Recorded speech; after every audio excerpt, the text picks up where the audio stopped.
Welcome to the WakeUp Protocol. I am your host, Nadja Haldimann, and together we're having life-changing conversations with real people about spiritual awakening and the transformations that follow. We're mapping the messy path of awakening so you can go further, faster, and feel a little less alone along the way. For this episode of the WakeUp Protocol, I'm joined by someone whose presence is pure alchemy, Traca Savadogo. Traca is a TEDx speaker, a strategist, and a master of momentum. But what makes her truly magnetic is how deeply she embodies the work she teaches. She's not here to sell you a quick fix. She is here to help you remember what's possible when you slow down, regulate your nervous system, and start living from the truth of who you really are. In this conversation, Traca shares how the body holds the key to transformation and how most of us have been conditioned to override our own signals in the name of productivity, performance, or approval. She invites us to pause, breathe, and tune in so we can move forward from alignment, not adrenaline. We talk about the subtle art of listening to your system, finding your next step from within, and reclaiming your own agency, one small, powerful, soul-led shift at a time. This episode is medicine for anyone standing at the edge of change. If you've been burned out, stuck on autopilot, or ready to create your life with more intention and less force, this one will land in all the right places. What's holding me back? What's really holding me back? And it turned out it was me. I would very much like to blame other people. I would very much like to blame the circumstances. I would very much like to blame my upbringing, my family dynamic, you name it. But the reality is that I came to the conclusion that I've been mad about my upbringing longer than I lived in that house. So how much energy does that suck away? And it keeps you from actually building the thing that you want. Like that anger and frustration, it keeps you locked in the past instead of actively building the thing that you want. So yeah, we can manifest a lot of things, but then I think it requires some foundational healing first. Traca Savadogo, welcome to the WakeUp Protocol. Thank you so much. I'm excited to be in conversation with you. This is going to be amazing. Hello, Traca. So excited to have you here. To start off, what's your life like right now? Wow.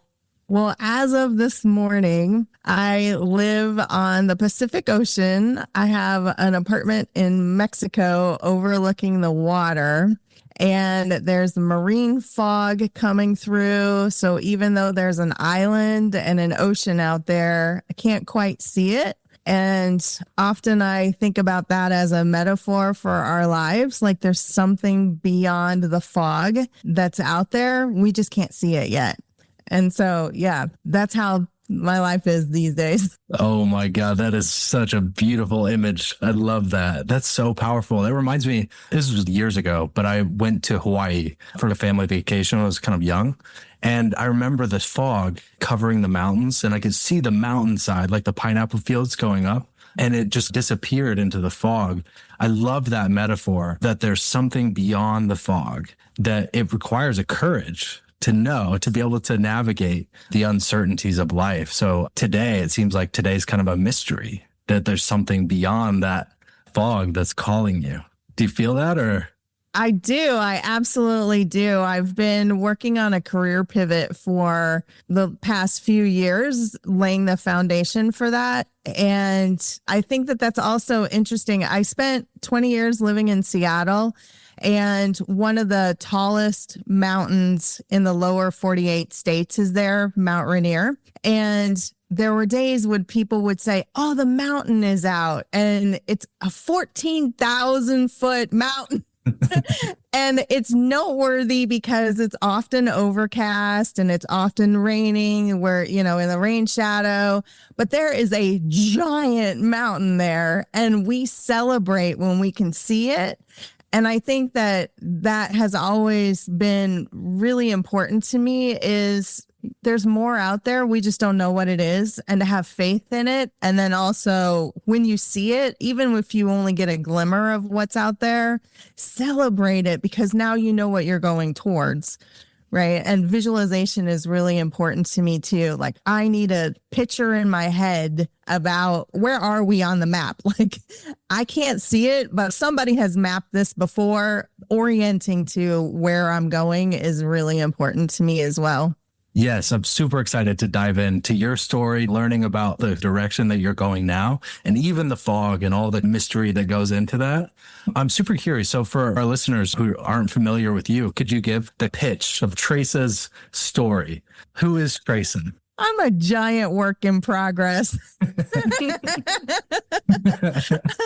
And I think that's something that is really important to me is following my curiosity. I have friends of mine who say I have a Forrest Gump type life where I just end up in amazing places. And it's mostly because I'm following my curiosity. And we'll get into this a little bit later, but like the curiosity driven aspect of my life has actually led me to where I'm at today. But I did a TEDx talk about 5 years ago, and it fundamentally changed my life in more ways than you can imagine. It's not just about the speech. It's about who you become as a result of actually doing it. And then what happens after the speech. A lot of people, when they talk to me, they want to focus on the speech. It's not the speech. It's who you become on the way there. And then afterwards, like what happens, how you integrate that into your life. And I think that's also fundamentally like, okay, what's happening? What's alive? There's an opportunity there. Like, do I want to explore it and being willing to go down that path? Let's dive into that. Who was Traca right before that moments leading up to the TED Talk? And then what was that transformation like for you?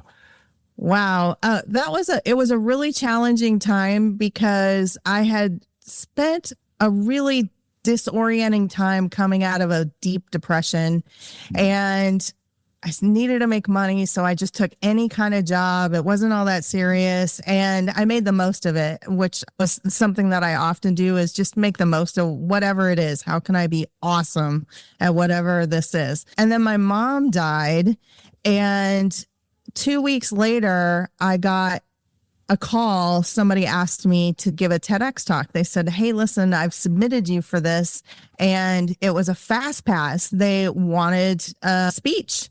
I had never written a speech. My mom had just died. It wasn't a great situation when she died. And so I said no. And my friend that invited me said, are you sure? And after I thought about it, I realized that it was going to be a deathbed regret. If this opportunity never comes along again, I'm going to regret it the rest of my life. And even though today I don't feel great, I don't feel inspired, I'm deep in my own grief around my mom, I need to rally because this moment is here. And I think that's the thing is sometimes the moments that call you and demand the most out of you, you can't plan them.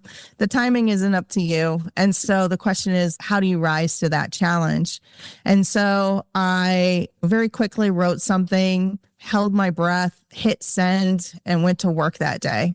And then it's kind of funny because my friend was on the inside of being able to tell me like, hey, listen, it's moving to the next level. It's moving to the, so it was kind of like that Saturday morning cartoon of it's just a bill on Capitol Hill, like running through the process of like, okay, it made it this far. It made it this far. It made it this far. And then when they called me and said that I had been accepted, which is the process that this happened is very not typical. Most people apply. But, you know, the thing is, when you apply for something, you spend months thinking about it, right? Okay. Like, what would you do? What would you say? What do you want to say? And I didn't have that. It was like, hey, we need something by Tuesday. What you got?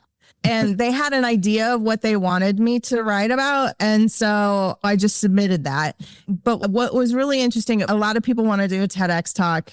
Less than 5% of the people get accepted. And then I got a fast pass. Mm-hmm. And so dealing with that was also really interesting because I wasn't ready. I wasn't prepared. It wasn't something that was, you know, of course it was in the back of my mind at some point, some chapter in my life. But when the opportunity comes, what are you going to do?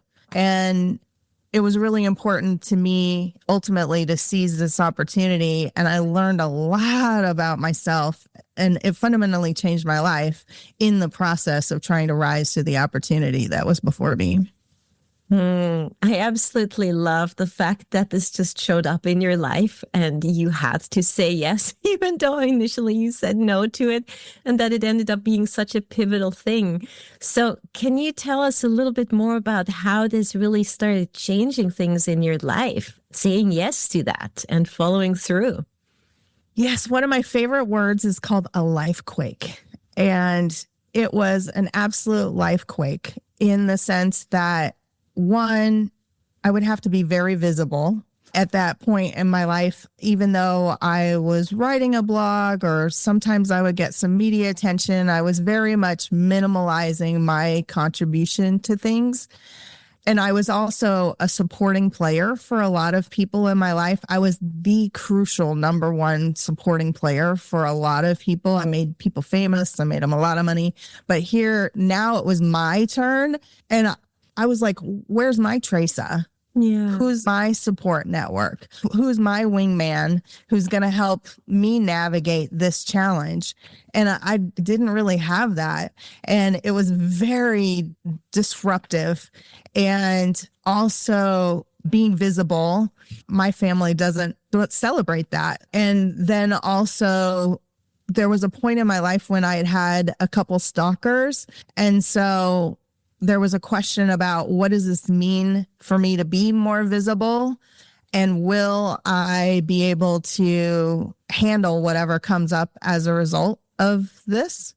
And I had decided at that point, I'd been hiding for about 20 years from my previous stalker.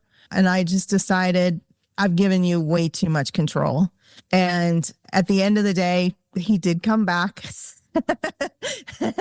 And I handled it as best as I could. But there's this aspect of mental resiliency to rise to the challenge and to rise to all of the things that come up, whether it's somebody else's jealousy, whether it's the implications of not being as good as I want to be, of who is my support network. There's just so many things to navigate around rising to a challenge. I love that word that you use, and I've heard you use it in other podcasts in preparation for this, is the life quake. And that's so beautiful. It reminds me of Haruki Murakami, who's a Japanese novelist, and he talks about being stormborn. And the purpose of the storm is that you come out of the other side changed, that there's some kind of creative destruction through these life quake or stormborn moments.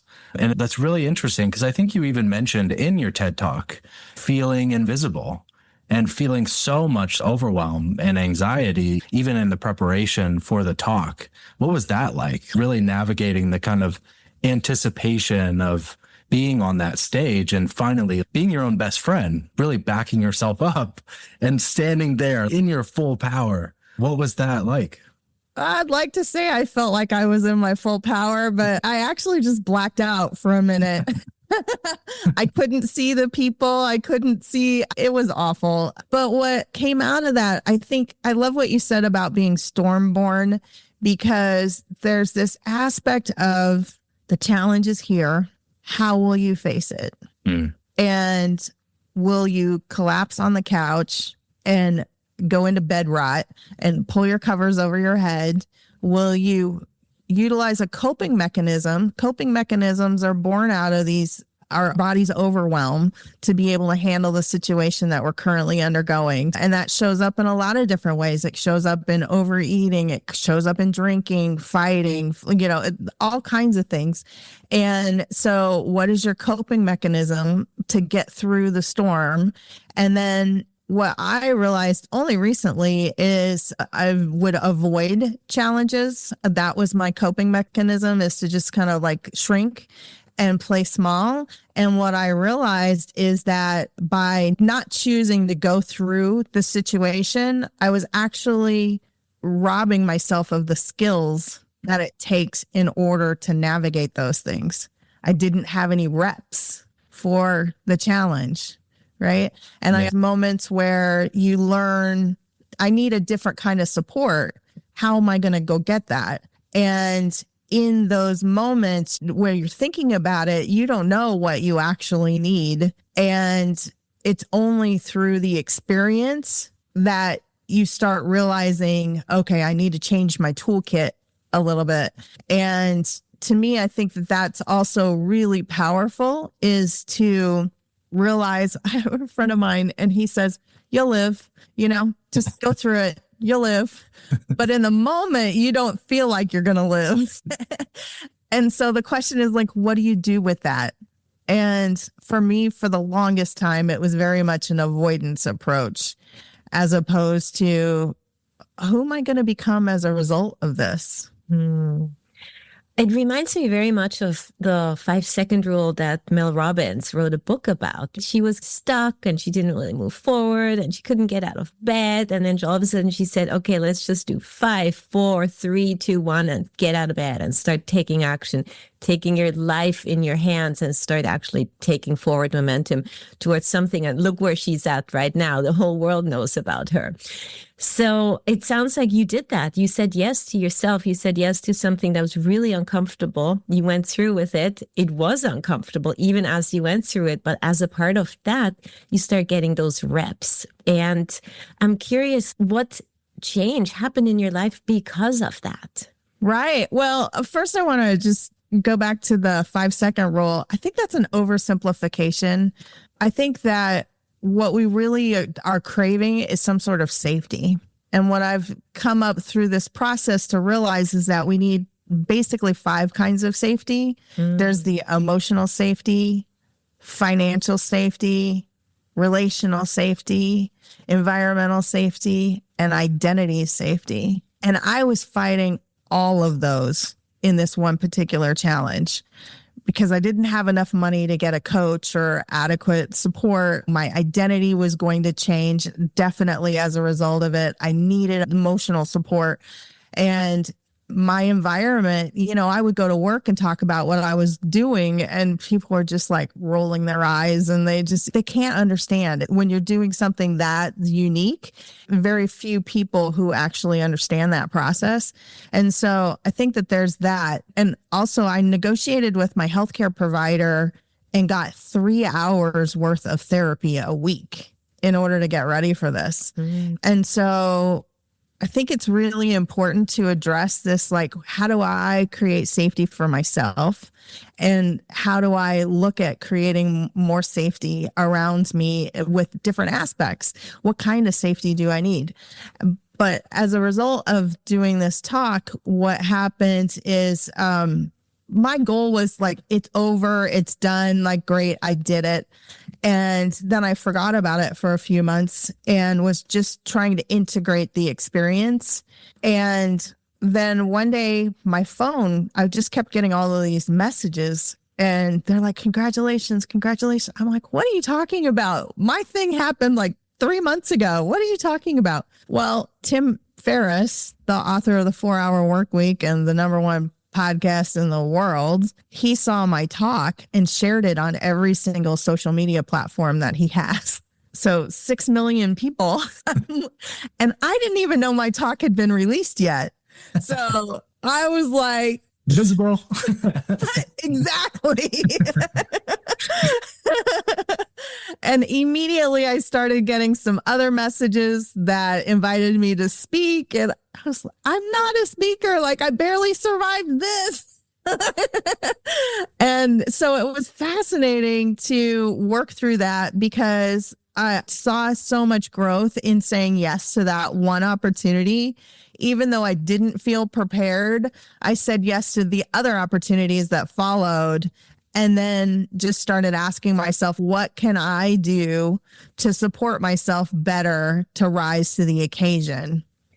Okay, so this is very near and dear to my heart. I used to suffer from terrible fear of public speaking. As a matter of fact, at one point, I was doing a presentation at Microsoft to just like 5 or 8 people, but they were all architects and they were very sophisticated. And I literally blacked out halfway through and I couldn't follow through.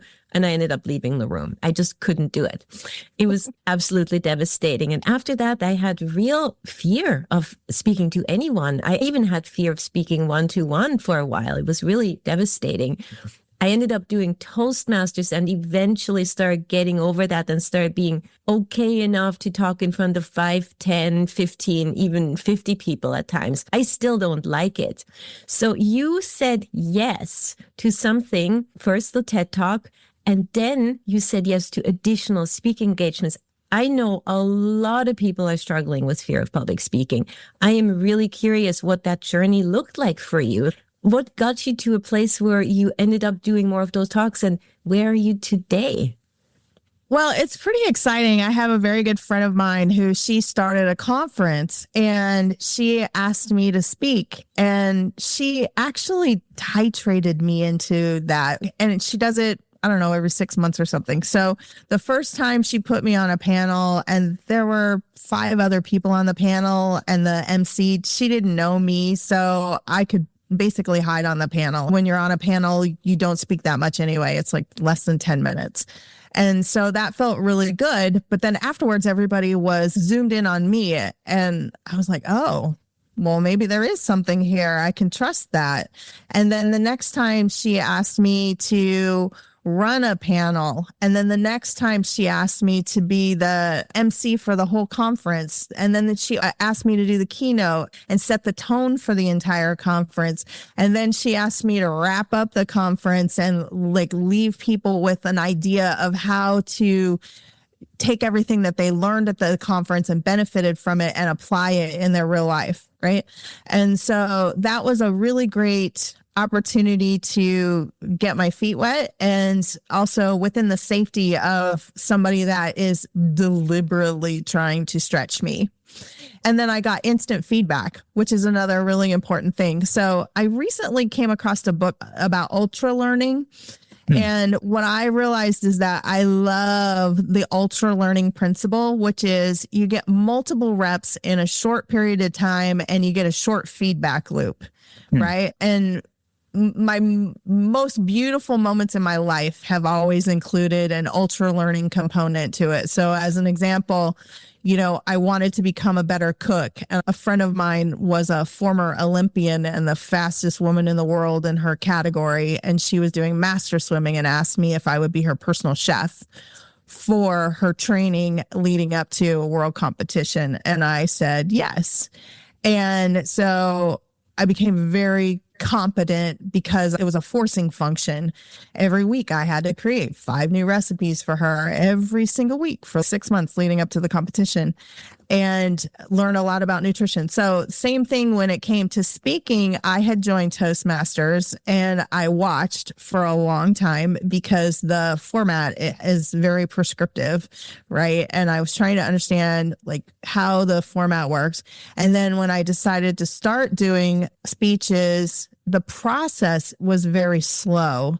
I might give a speech and my anxiety would be off the charts getting ready to give the speech, and then I would crash after giving the speech. And then every speech has feedback, and I was also really challenged by feedback, giving it and receiving it, especially receiving it. And then I said, oh my gosh, this is going to take forever. If I don't get going on this and double down on it, I'm never going to get better. So I started by scheduling myself a speech every other week. And then I was like, okay, well, I'm not able to go through those cycle of emotions in the way that I did because I'm constantly preparing for something new. And what would it look like if I increased the intensity? And at the time I was visiting multiple Toastmaster clubs, and I visited over 50 of them. And I said, well, I can schedule this out so that I deliver a speech every single day of the week. There's 3,000 meetings happening every week. You know, so I could just give a speech every day. And what would happen with that? And then what if I challenged myself to do something new with every speech? So whether it was a new topic or whether it was a new software, different presentation, PowerPoint, Canva, whether it was a new microphone, I have lavalier mics, I have this mic, so I was testing all kinds of things. And what was really interesting is that if I had an issue, I had another speech scheduled the next day. I could turn around and do the exact same thing the very next day and try it again and learn from what happened. And so I think that's also really important, is short, multiple reps, and then an immediate feedback loop. Like, okay, what happened? How can I fix it? And then I could do it again the next day. So when we space it out, some people get asked to speak once a year. I have a friend of mine that gets asked to speak at their annual meeting, and it just drives her crazy. Yeah. And I was like, you just need to do more of it. That's all. So were you able to do those online, that you could go to so many clubs? Okay, I did it in person at the time. And there is a bit of a difference, though. If you do it online, there's the screen, there's the safety. If everything will go terribly horribly, you can just close your laptop and be out of it. Versus if you're there in person, it's a bit of a different energy. How did you translate the online version to the being in front of an audience of, let's say, 3,000 people, for example? Well, I haven't spoken to 3,000 people since I did my TEDx talk, but that was definitely in front of 3,000 people. But since then, what's been really interesting, I actually like people, and now I can look them in the eye when I'm in the room with them, right? I'm actually talking to you. That I feel is very compelling, because I'm trying to have a human-to-human interaction. And so, in fact, my speaking style is very conversational. I ask questions. I want you to reflect and think about I want you to wrestle with these topics too. This is not a solo journey. This is not me as the sage on the stage. I'm inviting you to, like, hey, here's what I've been learning. I think this is really beneficial. This is an invitation to, like, let's go through this together. And so the difference is that I recently was speaking to 60 project managers in Pakistan. Not one single person was on camera. So online has its own issues. You can't feel the energy of the room. Sometimes you can't see the people. You don't know if they're vibing with you because you don't get their immediate reaction. They may be having lunch. So there's pros and cons for both. And I think that what has made a huge difference for me is to be open to doing both. So yes, I can do in-person meetings now, but then when I was going through my ultra learning, I gave 48 speeches last summer just to kick this thing off, right? And that was really impactful to be able to do it online from the safety of your home. It does provide you a bit of safety, but once you gain those skills, that confidence, then, the next thing that you're experimenting with is the live audience. But I had already had so much experience that I gave myself. To me, I think that was a humongous gift. And to be able to finally see people in person and have a heartbeat and get Q&A live, that was amazing. So yeah, it's different, but where do you need to start in order to begin your own evolution?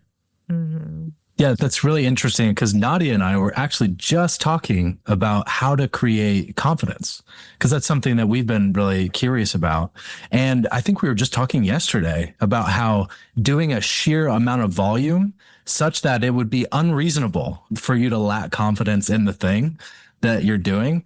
There's something about that. All the reps that you were putting in, 49 speeches over one summer, doing them every single day.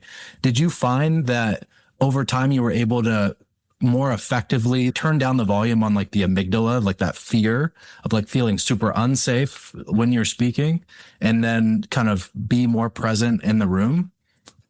Absolutely. And one of the things about that is that in building the skill, and so using Toastmasters as an example, the average speech is 7 minutes. Somebody could message me and need a speech in 2 hours, and I can build one in 2 hours. No problem. And a slide deck. A lot of people in Toastmasters don't do slide decks. I can do a slide deck too. Mm-hmm.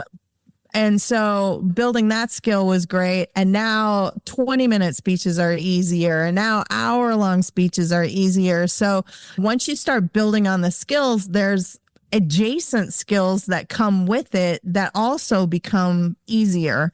And I think that's really important to think about. For me now, the question is, how can I get more reps in? Like, whatever I want to do, can I identify the absolute best people who are operating in this space? And can I study them? Who is it? And can I study them?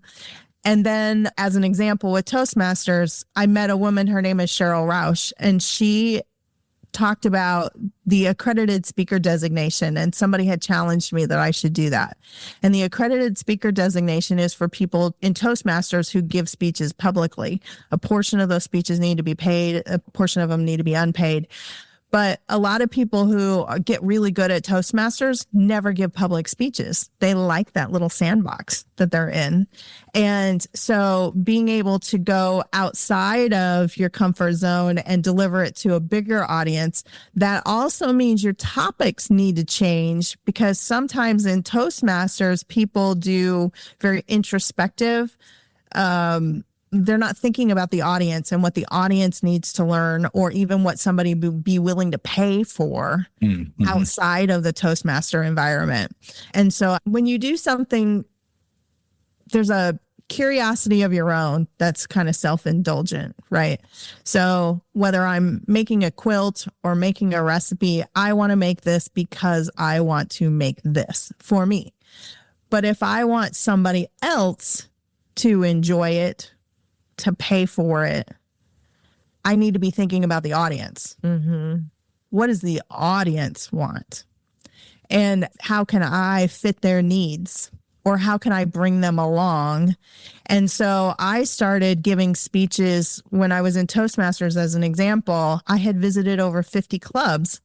I gave presentations on what was awesome about each club that I went to and what made them unique. Because you can add a little bit of your own flavor. But I met a woman, she'd been in Toastmasters for 5 years and never visited another club. I'm like, how do you even know you're hanging out with people who are awesome? The people that you surround yourself with, they leave an imprint on you. Like, I want the very best people to impact me and learn from them, right? And so my goal was to identify where the very best people were that I could find. And I think what was awesome about, so Cheryl, I had talked about the accredited speaker designation. When I would visit these other clubs, I would tell people, they would ask you to introduce yourself. And I would say that I am currently pursuing the accredited speaker designation. And that would find somebody in the chat who would say, oh, hey, I've done that. Or, hey, I have some tips for you. If you're serious about that, let's talk after the meeting. So even speaking my dreams aloud helped bring additional support that I didn't even know I needed at the time. And I think that that's another really important lesson that I learned in this process is like, we keep our dreams and our goals tight.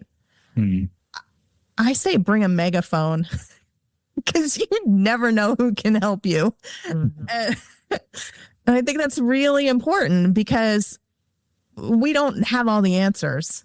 It reminds me very much of what Colin and I were talking about the other day about manifesting things and really having a clear vision of something and then holding that vision in front of ourselves on a daily basis and sharing it with everyone around us, because you never know who might have some information to actually help you get further, faster along that way. Everything you've said is just incredibly inspiring, just really diving in, that full immersion attitude of doing it and getting those reps in and getting better and better at it. So you and I met on LinkedIn, and I noticed you because you were always extraordinarily friendly and you engaged in all the conversations, which I really enjoyed. You didn't have an AI response to the comments just to trick the algorithm, but you actually truly deeply care about people and have conversations with them. And you talk a lot about the body-mind connection and you talk about neuroscience. And I am curious, like, how you're applying that kind of way of thinking, right? We're not just a head, we're a whole body, and there's a whole chemistry that goes with it. And we need to start balancing everything or else we start burning out and really getting off track. So what have you learned about neuroscience that helped you start making sense of how the body and the mind can start connecting? I think understanding your brain is the fundamental, most important thing we can do period. Because if you don't understand the brain and the mind-body connection, when an issue arises, you don't understand why you're reacting that way. You don't understand how to get out of the situation in a healthy, high-functioning way. And I've watched people destroy themselves trying to avoid difficult things that they have absolutely no idea how to navigate. Looking at the world through this lens of neuroscience, I see why people are in prison. That wasn't a calculated thing that they did. Usually it's a split-second thing. Suicide rates skyrocketing. It's a split-second decision of somebody not knowing how to navigate what's going on with them internally. You know, lots of things that are plaguing our community and even my life. Like, I kept thinking, I am doing everything in my power. What's holding me back? What's really holding me back? And it turned out it was me. I would very much like to blame other people. I would very much like to blame the circumstances. I would very much like to blame my upbringing, my family dynamic, you name it. But the reality is that I came to the conclusion that I've been mad about my upbringing longer than I lived in that house. So how much energy does that suck away? And it keeps you from actually building the thing that you want. Like that anger and frustration, it keeps you locked in the past instead of actively building the thing that you want. So yeah, we can manifest a lot of things, but then I think it requires some foundational healing first. So what have you learned about neuroscience and how it works that our listeners could learn from you? Thank you. What I feel is most important to know is that when you are overwhelmed, the body unlocks from the prefrontal cortex of your brain. And this is the part of your brain that is responsible for executive function. It's responsible for your creativity. You ever get those fuzzy thinking moments where you just can't put a thought together in order to solve the problem? You're like, under normal conditions, this would not be an issue. Like, what the heck is happening to me? And then also the coping mechanisms. There are moments where somebody can say something to you and it can trigger me to fight with them. Like, I'm erupting with emotions. It probably doesn't have a lot to do with what they said. It had a lot to do with like some unhealed trauma that's inside of me that reminded me of what had happened before. And it's still unresolved. And it's like, oh, I need to get curious about that. Usually we deny it, but if we can get curious about that, we can actually start that healing process.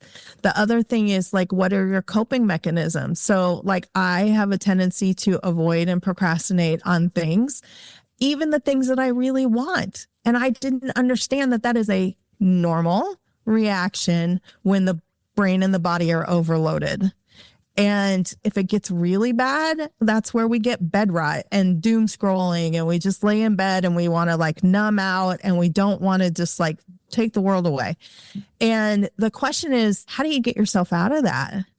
And then also, how do you start building the reps so that when you start building the reps, even when you're not in a crisis situation or a challenging situation, you can actually start building a capacity that shrinks the amount of impact that those things have on you in the future.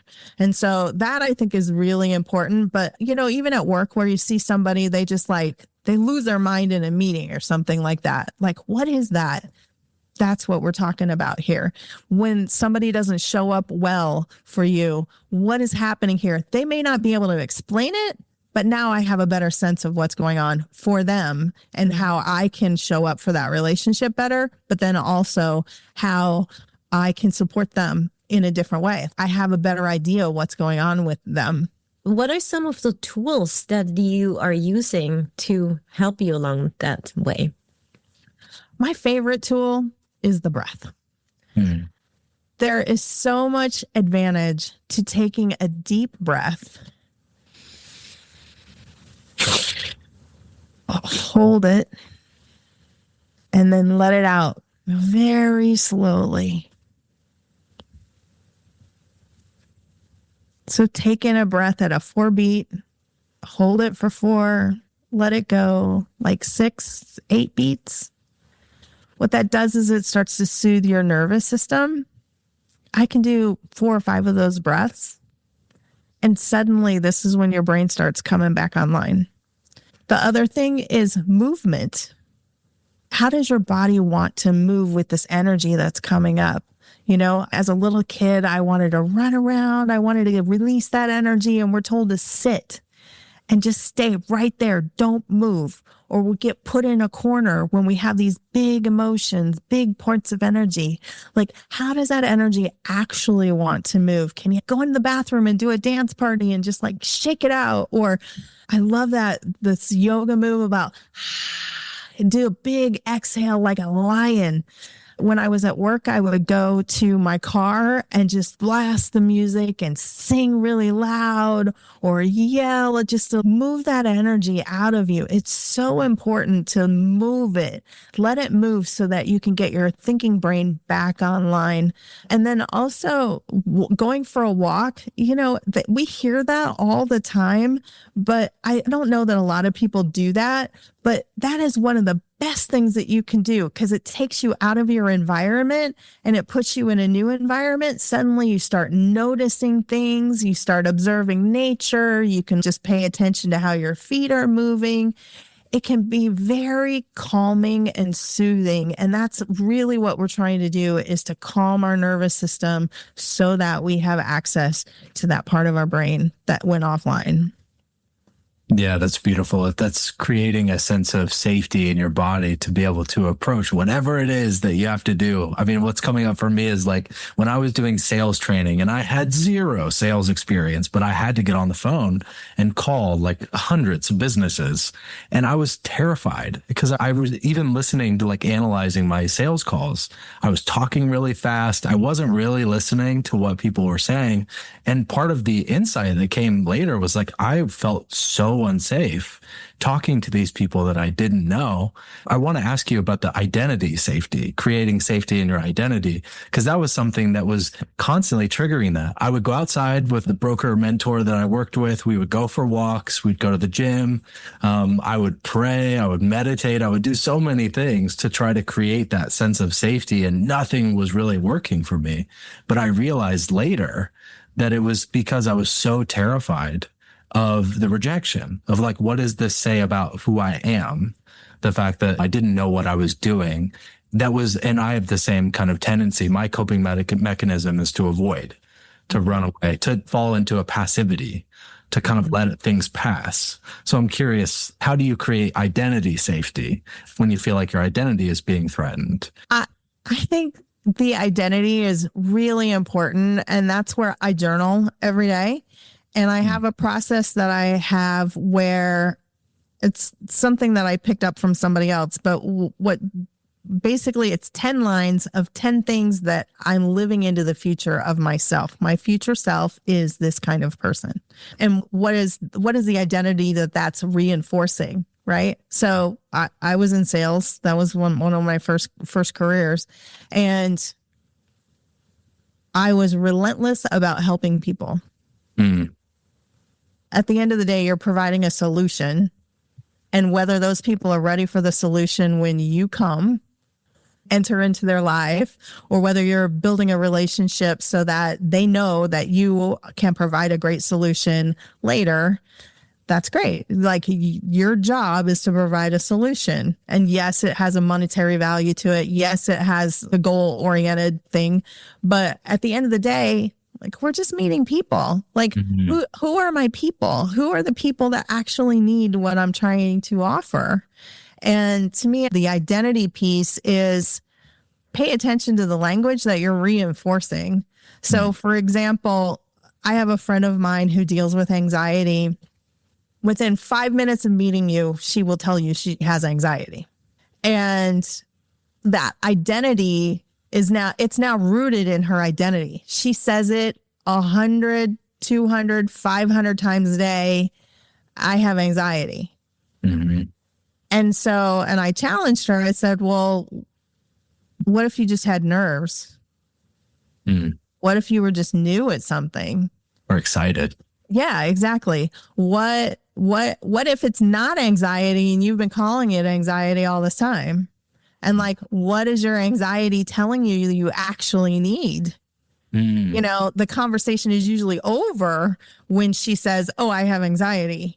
And I was like, well, how do you work with that? How do you play with that? How do you help your anxiety feel more comfortable and nurture it and love it? I'm not an expert on this topic, but my feeling is that a lot of the things that we deal with are things that we didn't get support for when we were younger. And as the adult, now I'm in charge of providing what it is that I needed.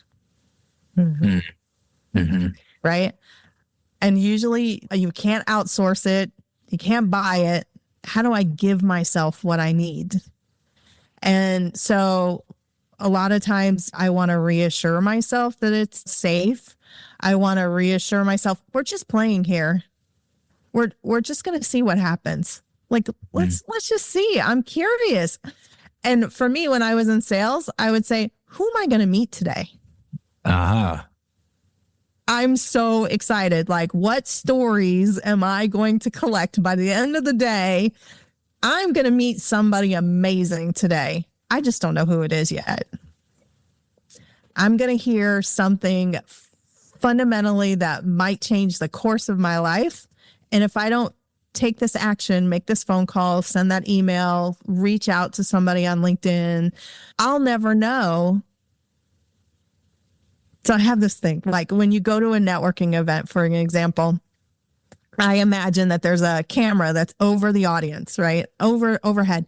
And you see all of these, that person is the love of your life, and you walked right by them and never said hello. That person is your future business partner, but you didn't decide to say, oh, you know, I see you have a purple shirt on. That's my favorite color. Who is in the room that could fundamentally change your life? And you chose to scroll on your phone instead. I think that we have so many opportunities to meet people that can have a monumental impact on our lives. And yet I see our lives getting smaller and smaller and smaller. And it makes me really, really sad, because I think that everybody has the potential to add goodness as well, you know, and we tend to focus on like the threat or the thing that is like a little bit of a rub. But what if they're going to bring in like the best adventures ever?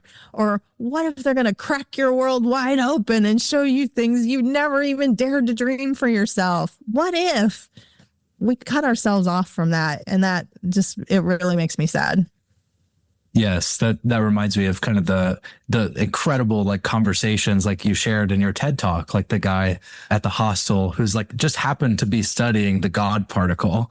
It's like if you hadn't asked him to help you make waffles, you never would have lived. Like, what? This guy is like studying this incredible thing. It's like the connections that you make. It's super interesting, because Nadja and I were just talking about that today. Because I was telling her, I was kind of venting to her about how I start overthinking like even basic kind of social interaction sometimes. And she was saying, I wonder, Nadja, if you could talk about what we were talking about, because you were talking about the kind of beliefs you have or the narrative that you reinforce about your identity when you connect with other people. I mean, we kind of talked about how we have just different personalities and different skills that we bring to the table. And I'm a Libra, so I'm a people person, and I just love connecting with people. And I don't overthink it. I know you, Colin, said you're kind of in your head and you're trying to figure out how I'm going to approach connecting with this person. For me, it's a connection that has already happened in my heart. My heart and the heart of the other person in the field of consciousness out there, they're already connected. They already know that they want to be together in a way of communicating, collaborating, doing whatever. So the only difficult thing I need to do is bring this into the third dimension, in this physical realm, and use my language, my words, my mind, my brain, my body, my fingers to type to actually make that connection. So it's just my heart is already connected to the heart of the other person. And somehow I need to, in this physical realm, solidify that by communicating in one way or another. That's so powerful. It's interesting because it reminds me of that camera ceiling view. It's like you're connecting through visualization to this quantum field, or like a field of consciousness where you're in there, you're actively imagining, rehearsing, like going through a kind of rehearsal in your mind of connecting to all of these different people. And ooh, what if that person is my business partner? What if that's the love of my life? Or what if I have this life-changing conversation with this person? That's a totally different paradigm from getting in your own way of thinking like, who am I to be in this situation? It's like removing that and seeing with clarity the people that are in front of you and the opportunities that are in front of you. Traca, I mean, that's like core to so much of what you share publicly. It's like really connecting to your curiosity in your heart to like really follow the passion that is leading you step by step. And it's funny because in your case, there's been so many force functions of like trying to avoid it, like not wanting to be a part of it. But the universe is like, nope, we're going to keep giving you these incredible opportunities. And it's beautiful because we're having this conversation because you've said yes. And so had you said no, would we be having this conversation? I don't know. I remembered the other question that I had earlier. So for people who are struggling with that, if that's their like favorite expert level coping mechanism to, avoid confronting that fear, what advice would you give to someone who wants to overcome that once and for all? I think I'm a work in progress when it comes to this. I think, it's like anything. You find something that works and then like, oh, there's more here. Okay. I'm digging deeper and deeper and deeper. But for me, what is really important is to think about Dr. Richard Schwartz talks about internal family systems, and there's these fractured parts of ourselves. And there's parts of us that we're denying. We want that thing to go away. And what if instead of choosing to make it go away, I invited it? And what if I listened to what it had to say instead of denying it? And recently I've gotten in touch with a friend of mine, and she talks about that little girl or that little boy inside of you. And really what they wanted to do was be heard. Mm-hmm. Well, what if I'm not even willing to hear myself? Mm-hmm. Right. And I've been thinking about how the many, many ways other people have abandoned us, not met our needs, not supported us in ways that were really important and could have been transformational, but maybe they didn't know how to support us. Maybe we couldn't articulate what we needed. I have more grace for that now that I understand, like, it's really challenging, and human to humans, they may not have the skill set in order to be able to meet the need that's alive for me at the moment. But the question that I am starting to ask myself is, where am I abandoning myself? Mm. I have a need. I have a desire. I have a fear. I have an anxiety. I have a frustration. And I'm just trying to make it go away, instead of pausing and saying, okay, tell me everything. What's this all about? And when I journal that, so much comes up. And now I finally have something to work with. Oh, is that really what you're worried about? Oh, let me fix that. Or I can ask for support from somebody else, or I can bolster it in some way. But as long as I'm in the soup of anxiety and fear and like avoidance, like, I'm never going to get to the real truth. And my goal is to, one, not abandon myself. I know that I am still grappling with having been abandoned or not had my needs met at some other chapter in my life. My goal is to not self-inflict that wound on myself. And that's an identity shift, right? Mm-hmm. I'm the kind of person who won't abandon myself. Mm. That right? Is so beautiful. Yeah. Yeah. Oh my goodness. Traca, thank you so much for all the wisdom you've shared. I think we're definitely going to want to bring you onto this show again in the future. I have so many more questions for you at this point. It feels like we've just opened the box and now it's like 10 different subjects I want to dive into. We are coming to an end of this show today. I would like to ask you one final question. If you could go back in time and give a message to your younger self, what would you tell her? You're right. The situation really is messed up and you're going to fix it. Mm. You're going to find a way to fix it. Beautiful. Thank you, Traca. It was a pleasure talking with you. I'm so glad I did have the courage to reach out to you, even though we didn't know each other on LinkedIn. And I'm so excited for the future conversations we'll have. Thank you so much. Me too. Appreciate you Thank very you. much. Thank you so much for tuning into the Wake Up Protocol. If you like what you heard, share this episode with 3 people who need to hear this message.